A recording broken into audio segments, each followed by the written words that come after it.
Can you guess what we're gonna be talking about today? College. Duh. AKA my only personality trait. Sup, it's Sydney. If it's not already clear enough to you, last year I went to Penn State University. What an idiot. It was my freshman year of college, so now I'm gonna be a sophomore. So I know everything now. Sort of. I think there's enough evidence to prove that I didn't die during my freshman year of college, and therefore I'm qualified to give you advice on how to survive your freshman year of college, unless I'm an alien from Area 51. We'll never know. Also, thank you to Skillshare for sponsoring this video, but we're gonna be talking about them a bit later. I figured the best way for me to do this would be to ask you guys on Instagram what topics you wanted me to talk about, so let's get into it. Scheduling classes. What a good way to start off. Why do I have so much energy? Every college kind of does this a bit differently, but at Penn State you go to something called New Student Orientation, and this takes place the summer before your freshman year. At orientation you learn about housing, student aid, what kind of classes you're going to be taking, how to pay your tuition bill. Unfortunately. And then usually the final step is to make your fall schedule. And for this fall schedule, your college is probably going to help you out, but then after that, you're kind of on your own. That's how college goes. But for this first semester, you're probably going to have advisors and other people helping you out to make sure that your schedule actually makes sense for your first semester, so don't worry about it too much. However, please, hands clasped together to indicate that I'm begging you, please schedule your orientation as soon as you possibly can. And this is because if freshman orientation sessions start in May and you don't get in until late July, guess how many classes are gonna be open? 0. If you want the best chance of getting the good professors, the good times, and the good classes, you need to get your orientation done as soon as possible. Also, another little piece of advice for this, try to put your classes back to back so that you only have like 15 minutes in between to get to your next class. If you have, say, calculus at 9 a.m., but then your next class isn't until noon, you might think that you're going to be doing work or something in between, but it's just not gonna happen. If you go with the whole back-to-back scene, you can probably knock out your classes all in the morning, and then you have the entire afternoon to do whatever you want. And by that I mean study, because welcome to college. I wouldn't schedule more than 3 back-to-back though per day, because that's just overwhelming and you don't want to die. Tips for the directionally challenged, aka me. Google Maps. Plug in whatever building you're walking to on your phone in Google Maps, then hit the walk button, put in your headphones, and then just go. Listen to Lil Miss Siri whisper all up in your ear. Hey, how you doing, little mama? Let me whisper in your ear. Especially if you go somewhere with a campus as large as Penn State, there are going to be buildings that you're never going to go into during your entire college career. So there's really no point in memorizing the entire layout. Don't be embarrassed if you have to use Google Maps for the first week or so, or for your entire semester if you're me, because I'm so directionally challenged. It's fine. How much do you need to study for classes?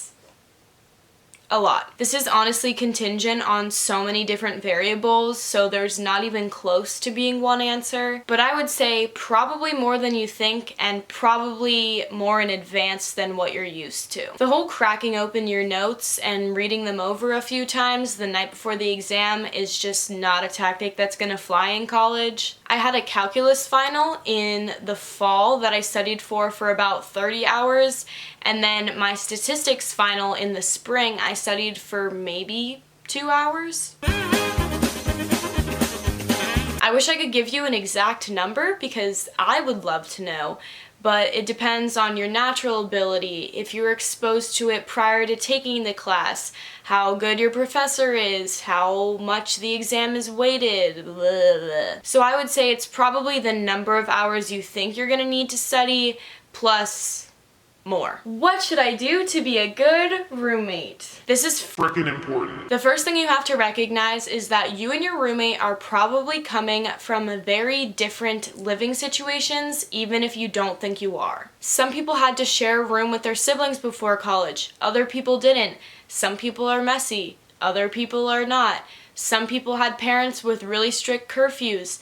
Other people did not. It's a whole thing. Be considerate and respectful and try not to overstep your bounds. Obviously, there reaches a point sometimes, in very rare cases, like mine, where the roommate situation kind of impedes your academic career, mental health, that sort of thing. And if it gets to that point, obviously reach out and do something else. But I would say just try to empathize with your roommate sometimes. Some general easy things you can do though: keep your side neat. I'm not saying it has to be super clean or anything, but don't have stuff lying all over the floor. Don't have food out. Ew. If you're gonna do something alone in the room for whatever reason, like if I was gonna try and film or something, try to do it at a time where your roommate is already gonna be gone. That way you don't have to inconvenience them and ask them to leave so that you can do whatever the thing is. Invest in some headphones because it's so annoying when you try to play stuff out loud, especially if you're trying to study. Not speaking from personal experience or anything. Don't be nocturnal and keep all the blinds closed and lights off for the whole day. Not speaking from personal experience or anything. Don't cover up the smoke detector because that's illegal. Not speaking from personal experience or anything. Okay, what's the best way to save money? Live better. Walmart. Don't eat out all of the time. I know the dining halls can get pretty repetitive after a while, but you can kind of get creative with it. And I'm not saying never eat out, just try to limit yourself to maybe like 2 or 3 times a month or only on special occasions. Spend your meal points before looking into the realm of Panera, where a small bowl of mac and cheese and a plain bagel is like $10. Avoid buying clothing unless you have a specific purpose for it at that moment. If you can't think of a specific place that you're going to wear it, you probably won't. Also with clothes, you'll come to find that any friends you make, their closets are now yours, so there's really no need to buy like 10 dresses for 10 different occasions when you can just steal them from your friends. Don't buy textbooks until your professor specifically outlines what you're going to need, because I did this and bought a $200 econ textbook that I never opened. It sucked. How to get good grades. Good news, I'm gonna do an entire video on this, so stay tuned for that. Bad news, I'm not gonna talk about it at all right now. Sorry. How to move in and out as non-stressful and efficient as possible. Watch my moving in and out vlogs. When you're packing your clothes, put each article already on its hanger and then take a big trash bag, poke a hole in the top and just kind of like pull it down over your clothes. Then you can carry it like a normal trash bag. Whenever you get into your room, you remove the trash bag and then you go and just hang up all your stuff, and it takes like 2 seconds. Move in as early as you possibly can. I moved in Thursday when most people moved in Friday, and I did have to pay like $20 to do that, but that was the best little Andrew Jackson I ever spent. If you get there kind of late on move-in day, you're going to be fighting for parking, you're going to be fighting for a spot on the elevator, you're going to be fighting for one of those wheelie things that stores all of your stuff, and you're going to lose that fight because you're up against a swarm of emotional mothers who are giving up their firstborn child for multiple months, someone that they literally carried in their womb for 9 months and birthed out of their vagina. Okay, you get it. What school supplies do I need? Don't buy a bunch of stuff before you get there. Just kind of wait and see what you need and what your professors say, but definitely come with your backpack. Duh. Pencils, your laptop, and a planner. And then, as for the rest of the stuff, just wait and see, baby. Why am I so cringe today? God. Finding your squad. Making friends.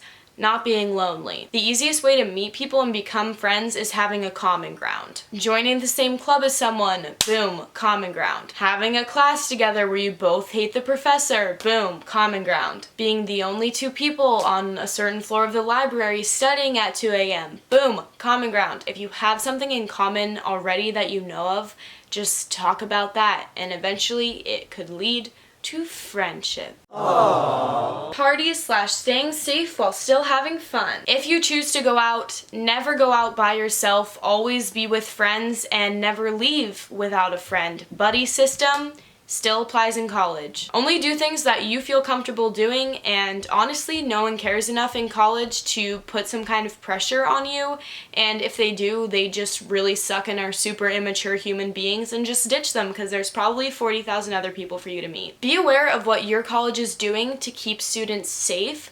For example, Penn State has a blue light system that you can use if you feel uncomfortable walking home alone, and don't be ashamed to ever use those sorts of things because your safety should be your #1 priority and your college should be able to keep you safe. Clubs to join. Get involved early. It's a great way to meet new people and make friends.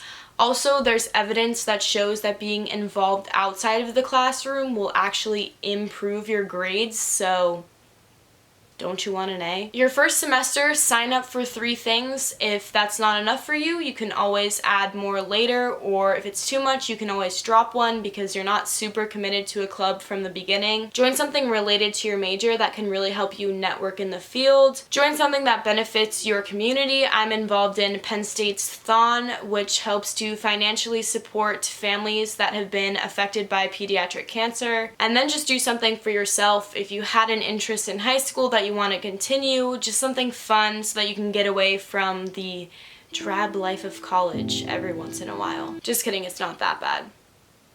Sometimes. Thank you so much to our sponsor Skillshare for supporting this video. A girl's gotta pay her tuition bills so she can keep making that college content. If you don't know what Skillshare is, it's an amazing site with over 25,000, yes, 1,000 classes on business, design, things like that. I've actually been taking one of the video editing classes, which I find super cool. This is the class I was referring to. It's called Visual Storytelling with Final Cut Pro. I've been using this to improve the flow of my videos and to refamiliarize myself with the software. If college isn't in the cards for you, or if you just want to pick up a new skill, learn something new, Skillshare is definitely a great option for you, and there's already 7 million users on it. Plus, my subscribers get the plug, so Skillshare is actually giving away free 2-month trials. All you have to do is click the link in the description and it will give you unlimited access to Skillshare, and then after that free trial it's actually only $10 a month, so very affordable. Make sure you go check that out. There's animation, photography, everything you could possibly ask for, and more. That is it. That's all I have to say. Actually, not really. I could make like 10,000 more of these videos, so let me know what other college content you want to see. You can follow my Instagram and Twitter if you want to. Bye!